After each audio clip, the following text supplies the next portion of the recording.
Let me finish. I have. I've been talking about video games all week, and I want to talk about just a little bit more today and tomorrow about it, and then I'll stop. We're getting a lot of questions in the mailbag about video games, and I didn't address a lot of them because I wanted to finish what I'm saying first, and then I'll answer questions if I haven't answered them in this segment.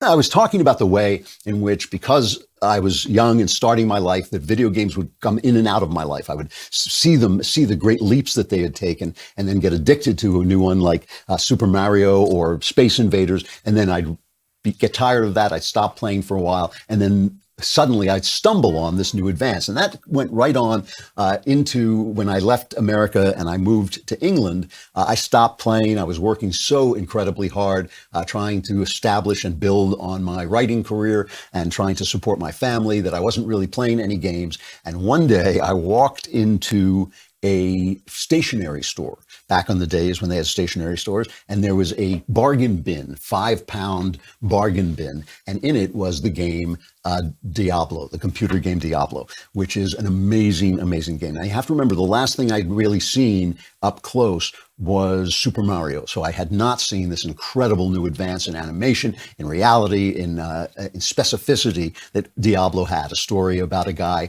fighting an infestation of devils in a medieval kingdom.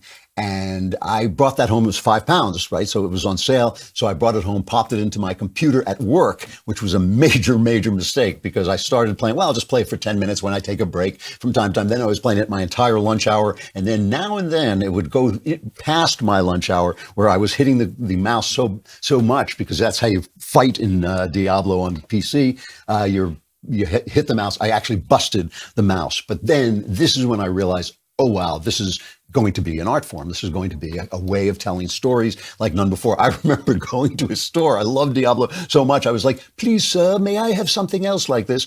A game that has been long forgotten called Realm of the Haunting. The first time I played a first-person shooter, and it was a ghost story. And you know, I love ghost stories. So this was a first-person shooter. I could not get over this thing. I was just blown away by it. And that was the beginning of the 90s, which I believe thus far has been the golden age. The 90s were the golden age of video games, because they were developing. Art forms are usually at their best at that moment when the artists are exploring new things, when Hitchcock is realizing that he can cut stuff out, when he's playing with sound, when sound comes in and he keeps parts of film silent. That's when movies are at their best. When I say that 1939 was the greatest year in movie history, it was. I mean, that Shakespeare comes early in the English theater. Dickens comes early in the English novel. The greatness comes when people are actually inventing stuff, inventing ways of doing it. And then there's still going to be great examples, but that golden age comes when things actually break free, as they did with TV in the 90s as well. So that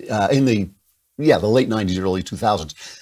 Think of the games, though, in the 90s. Tomb Raider, Halo, Metal Gear Solid, all the Super Mario games, Mega Man, games like Monkey Island that had humor and puzzles and everything. Silent Hill, great horror game.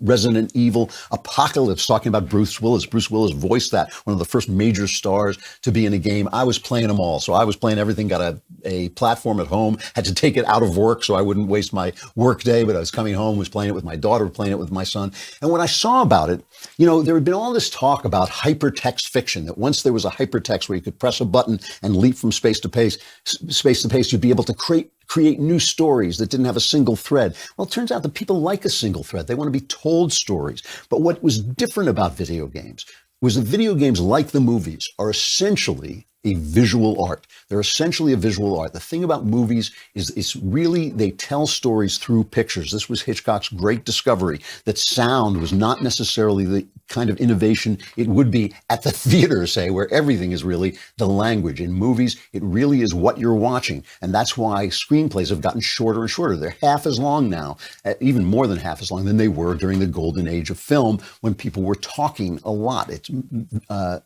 Art forms follow their own logic to become the extremist form of what they are. So movies have become much more visual. What really struck me about video games as an art was how immersive they are, was that the gameplay, the story led you into a visual world so that you felt, as I have never felt in any other form, completely wrapped up in it. It was an amazing thing to be in a medieval village, to be in an apocalypse, to be in a jungle. A lot of the stories were being stolen. Resident Evil was stolen from Night of the Living Dead. The Tomb Raider stories were obviously Indiana Jones with a girl with a great figure.